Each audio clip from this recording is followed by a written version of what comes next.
Hey folks, can't probably hear me. There we go. Today we're going to talk about King Tutankhamun, but in that discussion, we're also going to wrap within that this idea of revisionist history.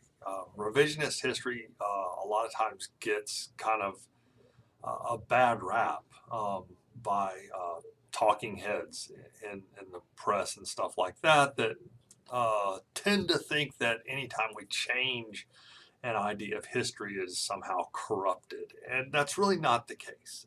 Sometimes it is. A great example of that is the sort of lost cause mythology with the Civil War. This whole idea that some people incorrectly promote this idea that the Civil War was about states' rights or something like that, when in reality, soldiers from the South, they fought for slavery. But that, sometimes people do kind of put their own feelings and their own agendas into history. Sometimes it's good, sometimes it's bad. But with Tutankhamun, though, Tutankhamun is undergoing a lot of sort of revisions to his own narrative, and he's done that over the years for about the last 100 years. So we're going to kind of wrap a little bit of that idea into this discussion of him. Akhenaten's dad died when Tutankhamun was about 9 or 10 years old, and when Tutankhamun assumed the throne in Egypt, when he became pharaoh at 9 or 10, he did a couple of things. One, he married his half sister. Not that unusual. His parents, Akhenaten and Nefertiti, were also at least step siblings. Probably slightly closer related to actual siblings. But so Tutankhamun marries his half sister. Also, since he is 9 to 10 years old, he is going to not rule Egypt. He will have some very powerful advisors. Later on we'll get to European history. This will be called a regent. A regent will rule in Tutankhamun's stead. And for most of the time, this is going to be General A-Y. And so Tutankhamun, for his very short rule of about 10 years, most of his policies, most of the changes that we see with his administration, they're going to be the result of General I, not really Tutankhamun. 13-year-old really has different ideas on what to do with the direction of Egyptian society. During his rule, he is going to be a very sickly guy. He has some serious physical ailments. A big part of this was that his parents were at least half siblings and possibly full siblings. He had mild scoliosis that kind of caused sort of a hunchback. His spine was curved.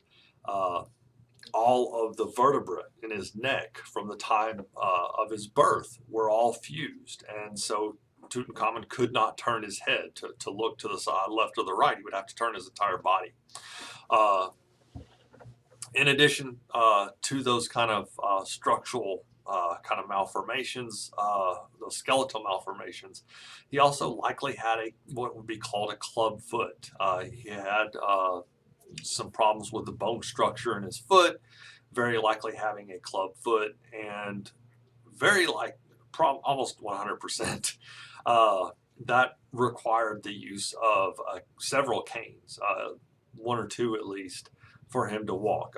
Maybe just one sometimes, but most of the time he probably had to rely on 2 canes at the same time for him to walk.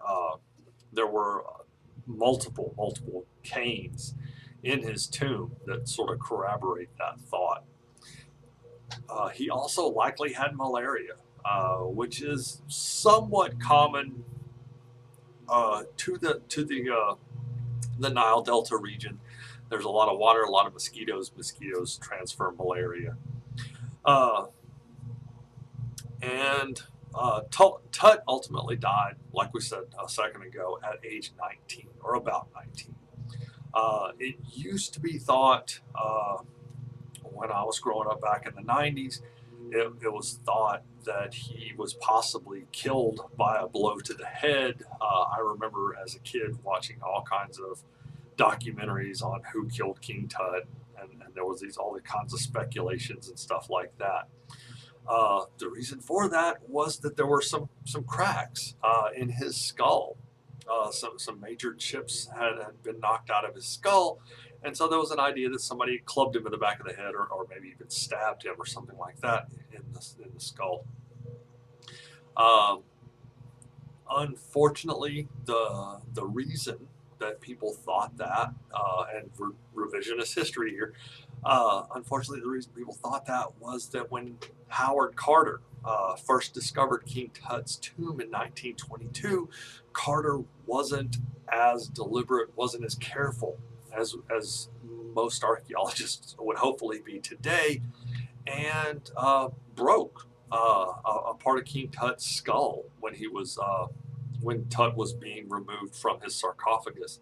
Um, some other bones, I think a couple of his ribs, and maybe some of his maybe one of his arms and one of his legs were broken as Carter was pulling him out of the sarcophagus, and that led to a lot of people, thinking, well, he's got these broken bones and he's got a big chunk, knocked out of his skull. Someone must have killed him. Later on, CT scans, as we get more technology, CT scans revealed that that wasn't the case. The reason that we're able to know that is if you do break a bone relatively quickly, your body will start to work to heal that break in that bone. And there's no evidence that these bones that King Tut had in his skull and his arms and his legs had begun to heal. And so those were all broken either at the time of death or, after the time of death. Sorry. Uh, so it's very unlikely that Tut was murdered or that he died in some kind of a chariot accident. That was also a bit of a focal point for a while, that if he wasn't murdered, he would die. He died in a chariot accident. Very likely, he never rode in a chariot. He had so many kind of skeletal issues that he wouldn't really have been able to do something like that. It's really a super likelihood that the genetic defects from his parents being half siblings or full siblings, the combination of him having malaria as well as some other things, just pushed him over the edge where his body wasn't able to keep him alive anymore. And that's what caused him to die at the age of 19. So also, some other really cool things about Tut is, as you probably know, he was buried in the Valley of the Kings. And his tomb wasn't discovered until 1922 by Howard Carter, and so it lay undisturbed for thousands of years. And so that's one of the reasons why King Tut is so well known, is because he had one of the most complete tombs in all of Egypt in the Valley of the Kings. Most of the other tombs, if somebody knew where they were, uh, they had been robbed. And it's not because those people were terrible people or anything. They were filled with really, really valuable stuff. And to a relatively poor person that could possibly see a life change, a dramatic life change, by looting one of the tombs, that they could sell all this stuff, it's, a logical choice for a lot of those folks earlier on. And so Tut's tomb, though, was not looted. And that's one of the reasons, like I said, why he's one of the most famous Egyptian pharaohs that we know of. And one thing that's really, really interesting about his tomb is that it is extremely small. his tomb was tucked away from a lot of the other tombs in the Valley of the Kings. It was actually on one of the lower levels in the valley, and a lot of the other tombs were up higher. And Tut's tomb was in one of the lower parts of the valley, and it's speculated that later on, mining out those upper tombs, when the rock faces were chipped away, those rocks fell down and covered up the entrance to Tut's tomb. There's also speculation that during several monsoons, other sediment was washed into the valley, and that's what sort of built up the floor. And so the entrance to his tomb was literally under the floor of the tomb, and so nobody thought that anything was down there. But like I said, it was only made up of 4 rooms, and that's extremely, extremely small for a pharaoh. That size of a tomb was really much more akin to the size for a noble, maybe even a queen. And that idea is going to have some relevance here in a second. In fact, Tut's tomb was so small that his sarcophagus was actually his sarcophagus, possibly, but it was a very large sarcophagus, and it was actually too large to be moved into the burial chamber where Tut was located. In fact, a part of the wall, if you kind of look at some of the documentaries, a big chunk of the wall in the burial chamber, in Tut's burial chamber, was cut away because they had to go down the hallway and then turn around a corner to fit the sarcophagus in there. It wouldn't fit, so the workers burying Tut actually literally had to cut away a part of the wall to get him in there.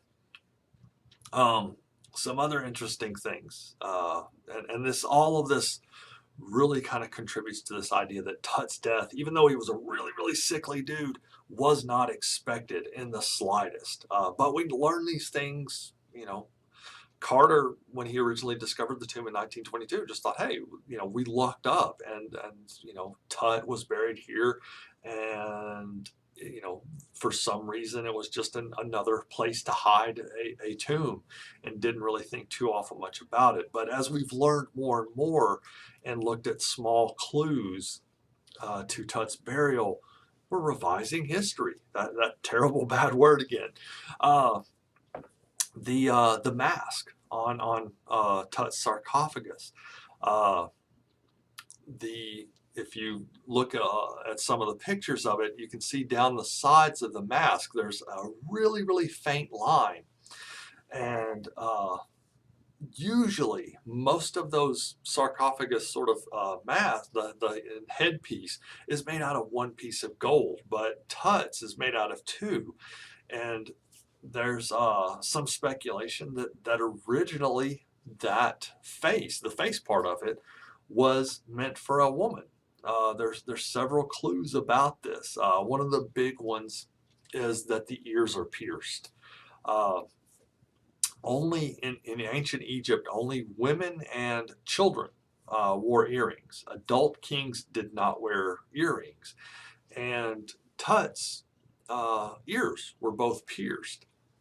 When it was originally discovered, there was gold foil over the ear holes, and after some careful scrutiny, they determined that those were actually pierced, and that gives some clues that this was possibly the mask of a woman that was getting kind of older at this period was Queen Nefertiti, Tut's stepmom, possible mother, or well, yeah, his stepmom was Queen Nefertiti, sorry. And there was some speculation that this was actually a mask that was meant for her, and there's some further speculation that the entire tomb itself, this is a small 4-room tomb, and not meant for a pharaoh. There's some speculation that this was her tomb. And there's all kinds of other sort of ideas that this was a very quick sort of a rush job. One of the more humorous kind of a things in the ideas is that in the preparation for burying Tut, he actually caught on fire. There's evidence that the fabric, the linens that he was wrapped in, caught on fire. There's some evidence that there was a fire, and there's speculation that those linens were soaked in different minerals, and that, linseed oil. If you have a bucket of linseed oil and you throw some rags in there, sometimes that will spontaneously combust. Don't do that. But in Tut's case, there was a lot of oils used in the preparation of the body, and that got soaked in those rags, and it's possible that that caused a spontaneous combustion, and so he caught on fire at one point, and so there's a lot of stuff that we're continually learning about these people, and revisionist history is not a bad word. As we learn more things about the past, we get to revise the stories, and we get a more truer sense of what actually happened. Also, in this week's folder, uh, there's going to be an article on the return of the arguments and the debates over returning some of these artifacts to their original countries of origin.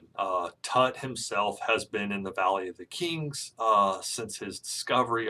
Some of the artifacts have been removed, but a lot of the other artifacts, Egyptian from the Egyptian tombs and stuff, while they were looted by robbers originally, very quickly after those pharaohs were buried, a lot of them in the coming years, in the coming centuries, were removed by the British Museum and other museums around the world, and so there's some debate on the return of these artifacts to their countries of origin. And there's an article that I need you to read also in this week's folder. So take a look at that, and we'll see you later on.